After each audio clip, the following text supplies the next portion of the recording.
baseball this year as they have in years past. Over the mound, second baseman Backman. One down.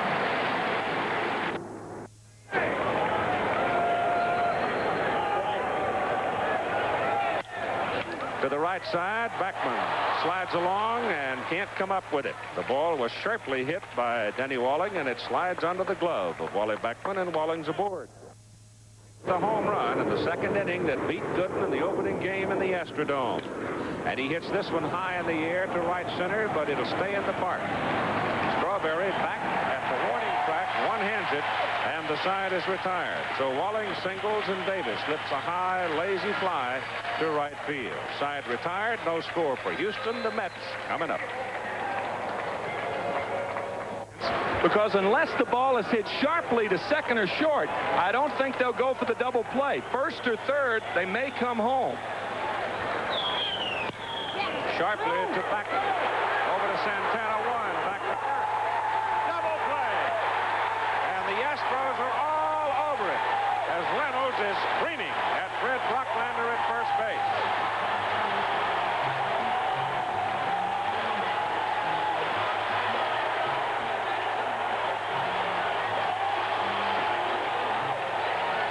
What made this play close is the throw that Backman gave to Santana. Watch. The Santana that confuses the rhythm of Santana. He's safe. He's safe. He's safe by a half a step. Yep, coming down. A half a step. That's a pretty good size miss. Your luck change it once a year with Fresh Prestone. Let's go back to the inning-ending double play. Cruz couldn't get to Santana, and the throw now. Watch the ball and watch the foot of the base runner. Oh, yeah, easy. Safe, easy. As you said, a half a step, maybe more. I think one reason the Astros argued the play, or another reason, was because Fred Brocklander delayed and hesitated before making the call. I'm told that the weather has brightened some in Boston, and they've taken the tarp off the field there. So apparently they're optimistic about getting the ball game underway up there on its schedule. See that area right up there? That is the K corner. And, of course, the guys have just arrived with their Ks. I guess they got caught up with the weather. But this year, of course, Dwight Gooden striking out only 200, and that's an unusual year for him. Hang out 8 for him. That's right. That's a fair ball for Alan Ashby. Strawberry to the corner. The throw. He's in there. Double. That was back in the second. This is now the top of the fifth. And Ashby off second as Gooden pitches to Reynolds, and it's hit to the left side into left field. Base hit. Mookie Wilson comes in a hurry. Ashby is held at third. Do that very well and very often. Knight creeping in at third.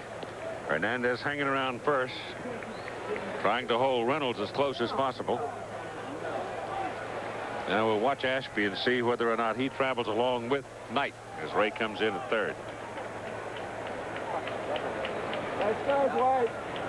Bluffs it. Bunt is back to the mound. Gooden picks it up, throws to second, and they get Reynolds coming down from first. And Ryan is on at first on the fielder's choice, and the base runner is held at third. Circumstance like this is where the great pitchers really come to the front. They bear down. But pitching to Bill Doran's a little different than pitching to Mike Scott. Ball is hit on the ground. Backman bobbles it for a moment. Back to Santana. Throw to first. No, didn't get him. Run scores from third. And the Astros take the lead 1-0. Got Ryan coming down, but they didn't get the double play because Backman seemed to have a little trouble getting the ball out of his glove. Yes, he did, and they had a chance to double Doran because he spins in the box. He doesn't get out of the box. Now watch the delay in Backman. He can't get the ball out of his glove. Santana, of course, catches the ball off the bag, but that's a neighborhood play. You're always going to get that play. if it's fluid enough, but Santana clearly off the bag when Backman fed him the ball. The Astros strand 2, but they score 1, and they lead in the middle of the 5th, 1-0.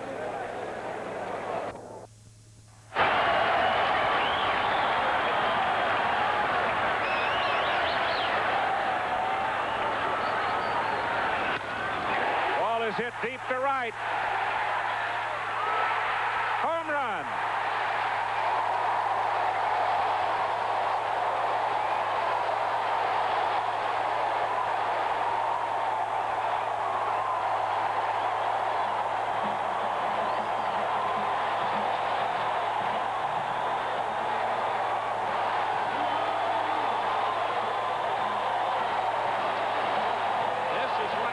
To a 94-mile-an-hour fastball when you turn it around. It goes out like a bullet. And I ask you, is a ball that curls around the pole better than a walk?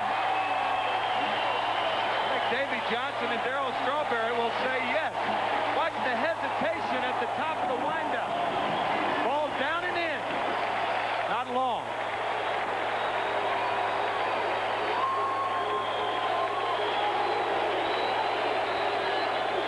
It was he knew it was gone. It's just a question of whether it stayed fair or not. It was hooking in a hurry toward that line. Just fair. The 9th strikeout victim of the game for Ryan. That ball down and in. You see there's not a lot of extension on his swing, and he hooks it down into the corner. The only problem as far as Strawberry was concerned is will it hit the foul pole?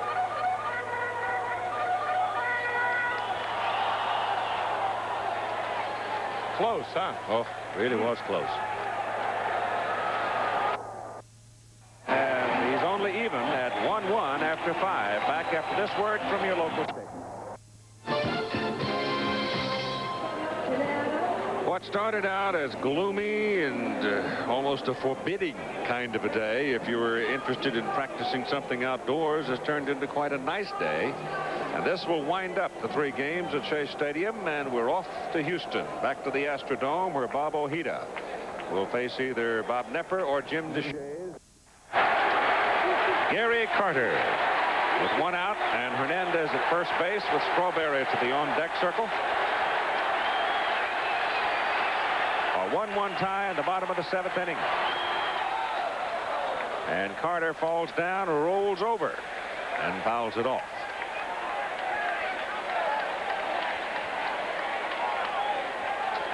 That ball off the front foot of Gary Carter. Gary writhing in pain, but he's had a lot of those. And after 7 complete innings, we are still even at 1-1.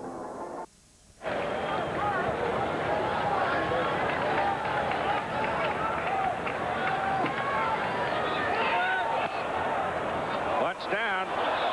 Rolling, rolling, rolling, rolling. And Hernandez letting it roll, suddenly grabbed it. I thought if he'd let it go, it probably was going to go foul, but he decided to heck with that. I got the runner and the ball here together, and let's combine the action, and he got him. And you can't take that chance because it started to roll foul the first time. Doran off on the pitch. Now watch. Now it wanted to roll foul. Now it kicks, and now it's too late. Hernandez has to make a decision, and it appeared he made the right decision. You know what? I think he hit the ball, too, with his foot. Hatcher? No, Hernandez. Hernandez? Like could have. He did barehanded at the last minute, but that ball was going to go foul, then it kicked back fair. 1 on.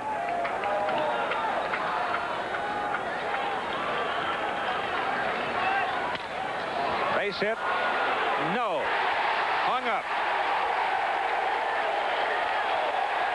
Throw it back to second base to get the double play. Everybody's running off the field. That was not the 3rd out. The liner to left was over the 2nd out, and finally somebody remembered to get the double play at second base.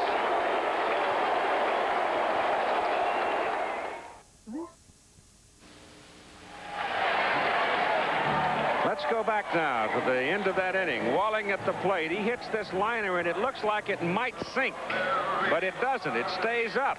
Everybody's running off the field. Bill Doran, in the meantime, is way around third base, and now Mookie Wilson flips the ball into the shortstop at second base to complete the double play, and Doran hangs his hat and goes into the dugout. Hangs his hat with his head in it. Yeah. 90 now. He's gone 88, 89, but that time on the swinging strike. The Houston Astros strand 2 in the top of the 10th inning in a 1-1 tie. And back after this word from your local station. Mookie Wilson, inside corner, called strike. You get a stiff neck wearing that? In a row. And here we go to the bottom of the 12th. A 1-1 tie. Down up and down the hall to the clubhouse. Whoa, it's off the third baseman. Shortstop Thon picks it up, and Beckman is aboard.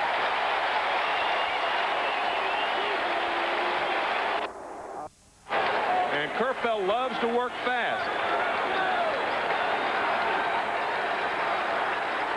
1 out. Beckman at first. The ball gets away from Davis on the throw over there, and Wally Beckman turns at second base.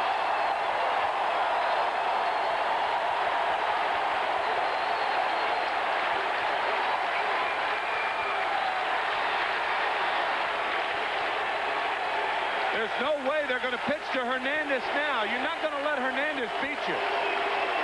This overthrow, an error, and a very costly error on Charlie Kerfeld. Davis cannot come up with it. So I'm sure they'll walk Hernandez in this situation with Carter having such a disastrous offensive series so far. They're going to leave it up to Carter, I'm sure.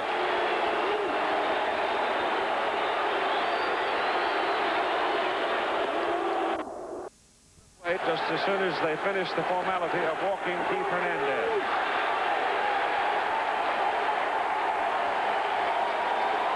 Winning run is now at second base.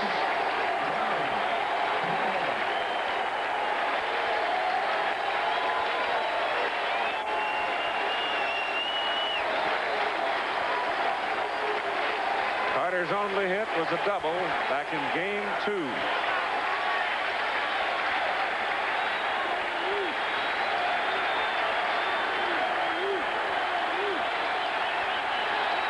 The pen is quiet. It's up to Kerfeld.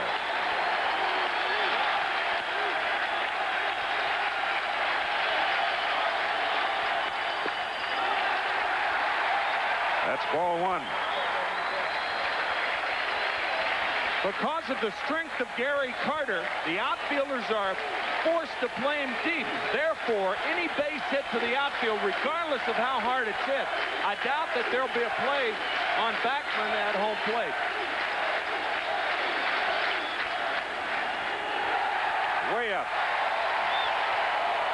And Kerfeld now has lost some of his bravado on the mound. I think he tried to aim that ball. It just looked like an aim. On your cue of losing bravado here. Maybe Charlie was just looking for a little extra drama here. He's now gone to 3-2.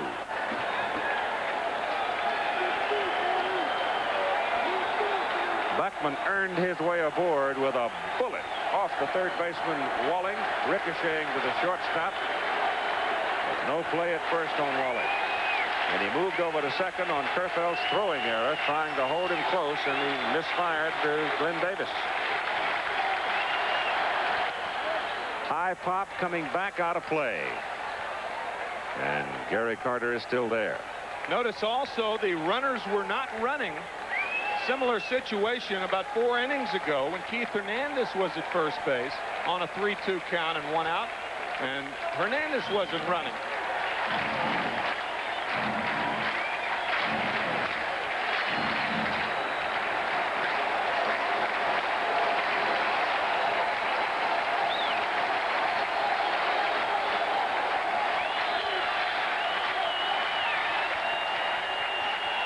Runners going. Carter fouls it back right here. Just missed it. Kind of interesting that Davy Johnson would all of a sudden send the runners when he hasn't done it previously.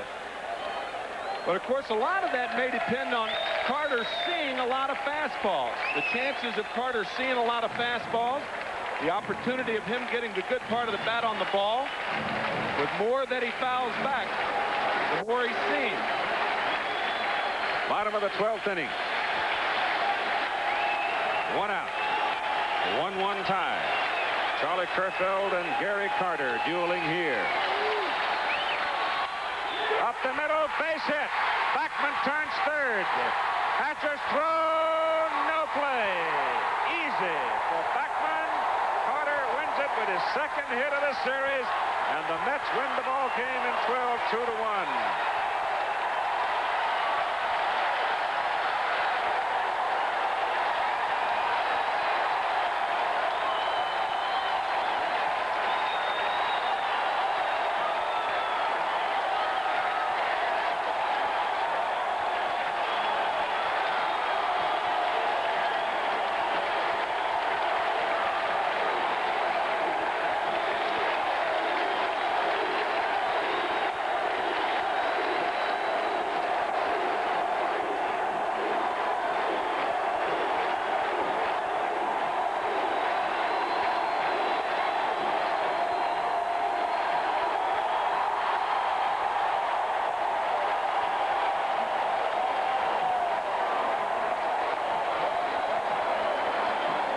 Is off Gary's back. He delivers a sharp single up the middle to score. Backman from second base. The throw from Hatcher was nowhere near in time. He just had no chance on Backman. But remember, it was Kerfeld's throwing error to the first baseman Davis that moved Backman over to second base. Then they walked Hernandez intentionally. Of course, Hernandez was not a factor. So I guess what I'm leading up to, the point I'm about to say, is Charlie Kerfeld has only himself to blame, because Backman earned his way aboard with the base hit, but then Kerfeld helped him along with a throwing error. And the outfield too deep to make a play on Wally Backman. If it got through, Backman scores, and he scores easily.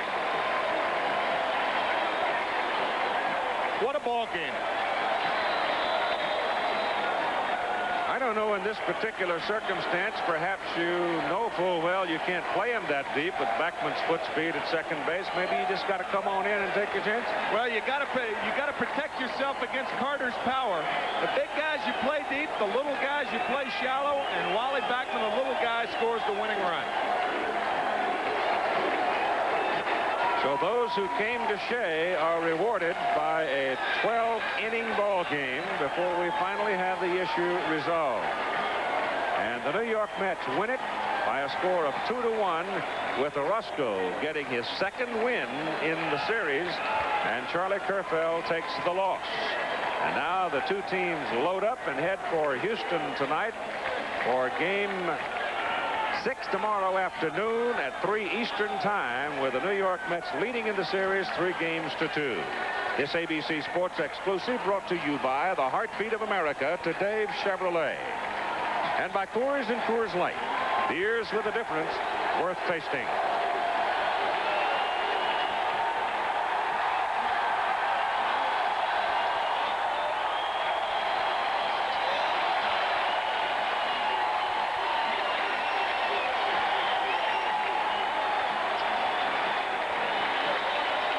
The final score, the Mets 2, the Astros 1. The American League Champion Series heats up tonight at Fenway Park in Boston, when the California Angels face the Boston Red Sox in Game 6. Action begins live at 8 Eastern time on ABC Sports. Today's game produced by Peter Lasser, directed by Craig Janoff. Our technical director, John Fader, and Rich Gelber, and our associate director, Dick Buffington. Later on ABC World News tonight, Americans desperate to adopt are buying Mexican babies. It is a booming black market business that authorities say is hard to stop. On ABC's World News Tonight with Peter Jennings.